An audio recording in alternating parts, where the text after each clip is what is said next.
France, tenez-vous bien, notre pays avait lâché ce laboratoire P4, vous voyez, laboratoire P4, et nous avons vu précédemment, ceux qui nous rejoignent, je vous invite à regarder les vidéos antérieures sur ça.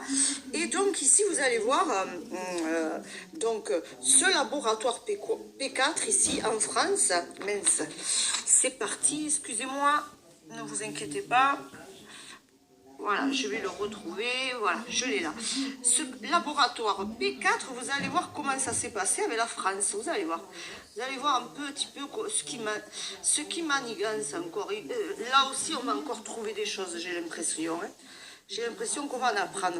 Alors, regardez, au premier semestre 2003, l'Académie chinoise des sciences fait savoir à Paris qu'elle souhaite acquérir donc un laboratoire pathogène de classe 4 P4 qui peut héberger les virus les plus dangereux de la planète, Ebola et H5N1 et le coronavirus, c'est-à-dire le NCBO.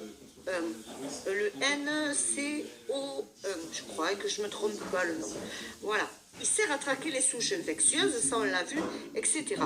Et regardez qu'en France, en 99 à Lyon, ils en ont inauguré un à Jean Mérieux, le plus grand d'Europe.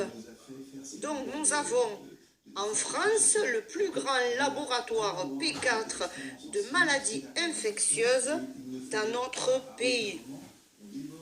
Alors là, ça fait poser beaucoup de questions à ma tête, si vous saviez. Là, si vous saviez à quoi je pense là, hein? Si vous saviez à quoi je peux penser. Parce que là, actuellement, il y a un litige aussi, et je vais vous montrer, parce qu'après on ira fouiller au laboratoire P4 de... Par contre, la situation, par rapport à l'espèce humaine, ce virus, on n'a aucune immunité, hein, nous dit-on ici. On voit, regardez ce docteur qui pleure, alors là, moi, ça m'a fendu le cœur. Hein.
Vous avez vu ces images, c'est terrible hein, de voir ici ce médecin ici, vous voyez, médecin en larmes dans l'hôpital de Yuan qui demande des renforts aux médecins. Donc c'est quand même dur, hein, c'est quand même dur parce que les médecins font un travail considérable et je vous dis, c'est difficile. Donc, je vais revenir à cet article ici que l'on m'a fait partager, qu'un ami à nous a fait partager ici sur l'industrie chinoise. Et alors, regardez bien ce qui se passe également ici. L'industrie chinoise du fret maritime réagit à la teneur maximale. Donc, je vais ouvrir l'application ici pour voir l'article, si on peut le voir un peu plus. Non, si on peut le voir un peu plus. Le plus grand remous qu'ait connu l'industrie maritime se fait sentir. L'Organisation maritime internationale a imposé un règlement international sur les émissions d'oxyde de soufre par les bateaux, en vigueur depuis le 1er janvier. La teneur maximale en soufre correspond à un ajustement important pour China Shipping Corporation Limited à court et à long terme.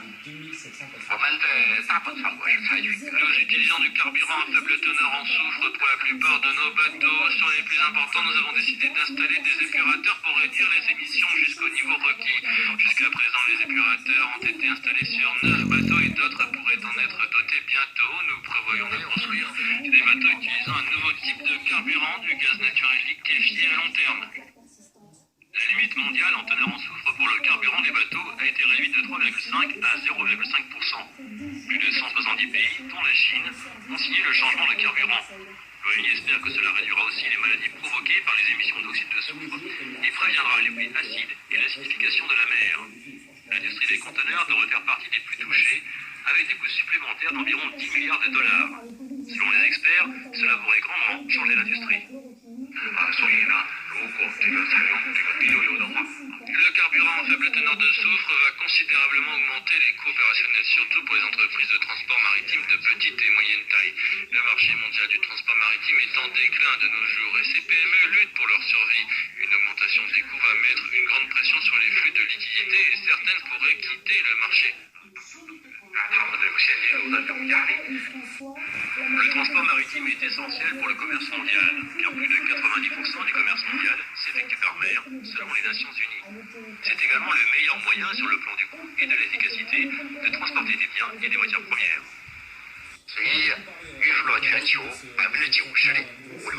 L'industrie du transport maritime est essentielle à l'économie mondiale. L'économie d'énergie du secteur doit être envisagée dans un contexte mondial. Alors voilà. Alors je ne sais pas ce que vous en pensez de tout ça, parce que ça fait référence quand même au commerce ici, vous voyez, donc international, de fret. Et vous allez dire, mais qu'est-ce que ça a à voir avec le virus, qu'est-ce que ça a à voir avec ce qui se passe actuellement, etc. Eh bien, et surtout aussi par rapport à toute, vous voyez, à ce P4 aussi ici, que nous avons vu, qui est ouvert. Regardez, on découvre et on apprend qu'au niveau des frais, ça va engendrer des frais supplémentaires, bien évidemment, et ça va être plus colossal. Donc au niveau de l'industrie, là, ça va être encore une panique à bord. On découvre également que quand même la Chine ici a participé avec la France, et la France a un laboratoire P4. On a appris tout ce qui se passe par rapport à la maladie. On voit les docteurs dans quel état ils se trouvent.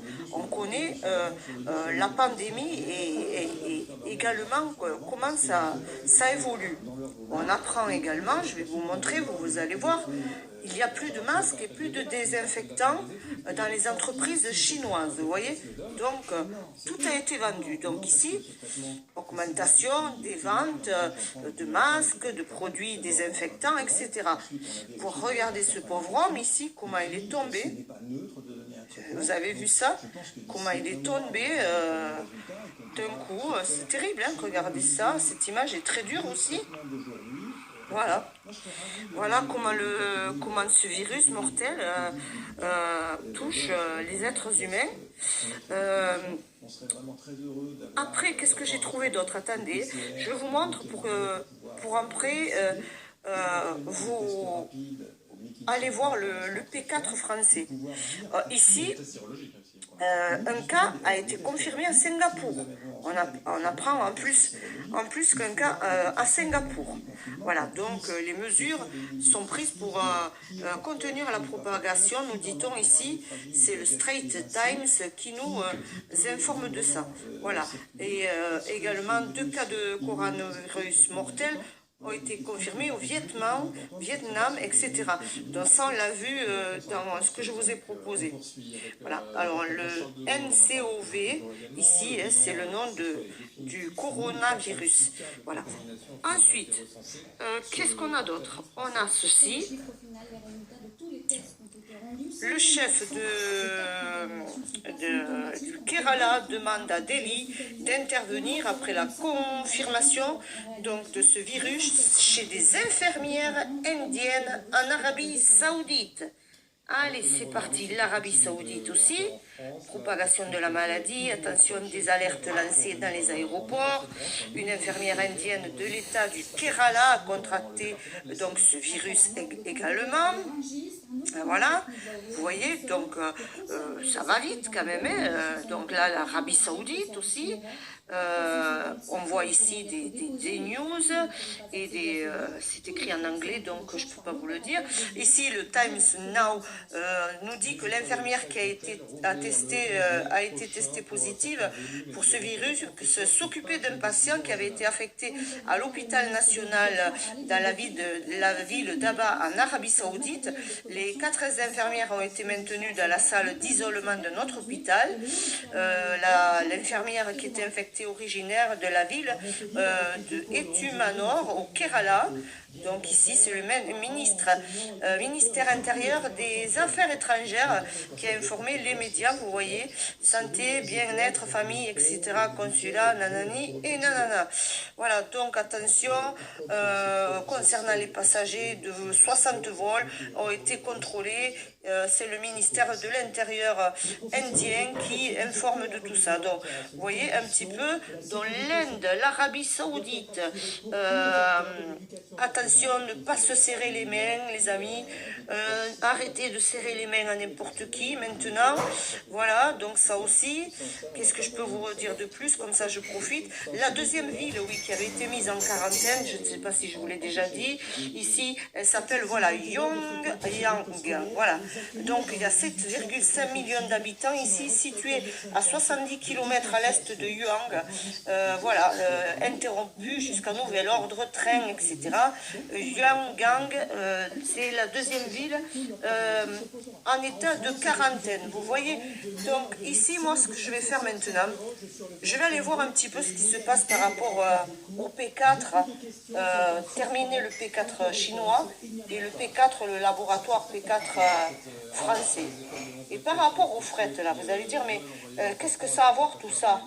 Et écoutez, lorsque, par exemple, un pays fournit à un autre des éléments par fret, etc., ça engendre un coût. D'accord?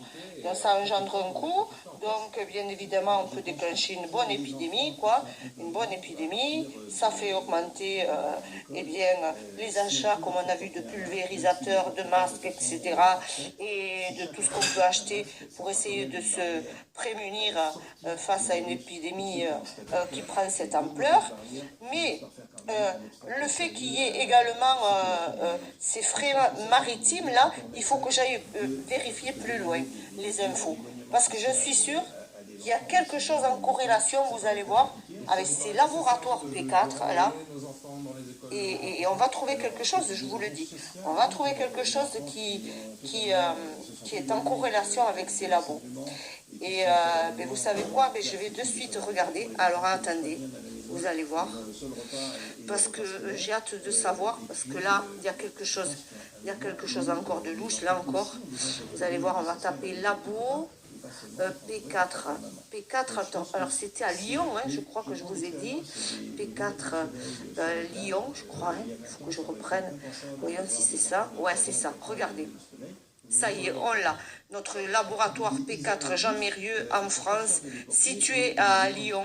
Donc c'est le plus grand, hein, on l'a vu. Hein.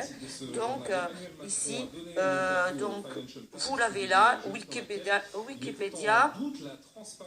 Laboratoire P4, ici, classification du P4 signifie pathogène de classe 4 et rend susceptible d'abriter des micro-organismes très pathogènes dans le monde des laboratoires de ce type. Voilà, donc ici on voit les images, voilà, ici, vous voyez ces images qu'on a pu voir tout à l'heure, ici, vous voyez, tous ces gens-là qui travaillent cagoulés, etc., vous voyez ça un petit peu, c'est quand même incroyable, hein.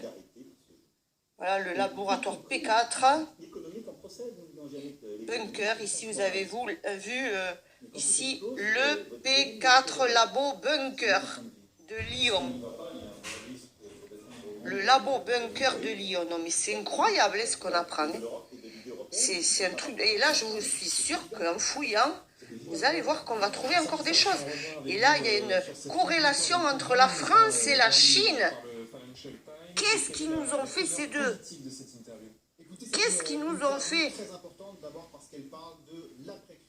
Parce que c'est quand même incroyable hein, qu'il y ait un laboratoire P4 en France et un autre en Chine. Hein. Je ne sais pas si vous vous rendez compte. Je ne sais pas. Hein. Alors, laboratoire P4 franco-chinois, voilà. En plus, franco-chinois.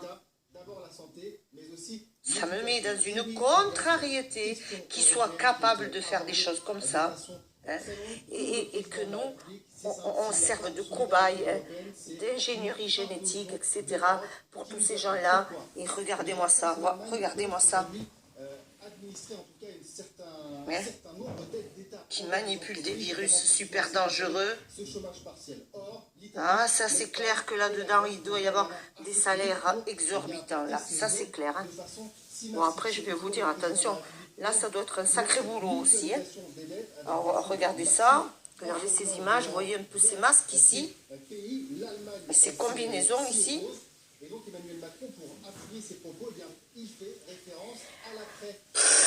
Voyons, qu'est-ce qu'il y a là? Ici, c'était quand ils étaient allés au Gabon. Hein, donc ça, le laboratoire français ici, où on manipule les virus. Il y en a des images. Le laboratoire P4 franco-chinois. Oh, alors là, qu'est-ce qu'on va encore découvrir? Mais je vais aller fouiller de suite, hein, parce que moi, ça m'intéresse de savoir. Hein. Ça m'intéresse ce qu'ils font. Qu'est-ce qu'elle a fait la France ici? Regardez où elle est installée. Ici, place Docteur Charles et Christophe Mérieux. Ceux qui habitent à Lyon, là, les amis, allez espionner. En fait, bon, là, en ce moment, peut-être pas. Je sais pas. Ou allez jeter un coup d'œil. Ici, le laboratoire P4 Jean Mérieux à Lyon, France. Vous voyez un petit peu où il est situé. Ici, dans cette carte. Pour ceux qui habiteraient Lyon, si vous avez des amis, vous leur envoyez les infos, vous leur dites, il y a un laboratoire là sur les virus, allez voir si vous savez quelque chose, si vous n'entendez pas quelque chose. C'est comme ça hein, qu'il faut faire dans la résistance. Hein. Et la résistance, c'est comme ça, c'est caché, c'est qu'il faut agir. Donc c'est tous ensemble qu'on peut agir contre tous ces gens-là qui ont construit tous ces labos. Hein, parce que je ne sais pas si vous êtes au courant quand même qu'il y a des laboratoires P4 comme ça. Moi, je n'étais pas au courant, hein, franchement. Hein. Moi, j'en apprends tous les jours ici. Pour moi, c'est pouf. C'est incroyable. Voilà, donc je vais vous laisser sur ces images du laboratoire P4 franco-chinois. Hein. Moi, je vais aller fouiller et chercher des infos à ce sujet. Voilà, je vais vous laisser sur cette image-là, qui est là, ou une autre, celle que vous voulez, en fait. Il y en a tellement, voilà. Je vais essayer de l'agrandir pour que vous puissiez la voir en plus grand. Et comme ça clôturera la vidéo. Je vais vous laisser le temps de regarder ça. Moi, je vais aller fouiller ce qu'il y a dans ce laboratoire P4 pour voir. Et vous rappelez qu'entre-temps, il y a des choses qui se passent en France. Hein. Ça continue, il y a des choses qui se passent en France. Il y a des gens qui sont sortis manifester, qui chantent, etc. Et ceci et cela. Vous voyez, pendant ce temps, vous imaginez un petit peu hein, ce qui se prépare sûrement, ou ce qu'on nous a préparé là entre les franco-chinois. Imaginez-vous que ce soit entre les deux là. Imaginez-vous entre les deux pays. Voilà. Plus, ils ont les laboratoires. Hein. C'est les deux seuls pays. Alors, attendez, je vais vérifier. De façon générale, à l'hôtellerie, à la restauration, à tous ces acteurs économiques qui, depuis maintenant plus d'un mois, n'ont plus aucune activité économique et qui ne peuvent pas survivre dans ces conditions.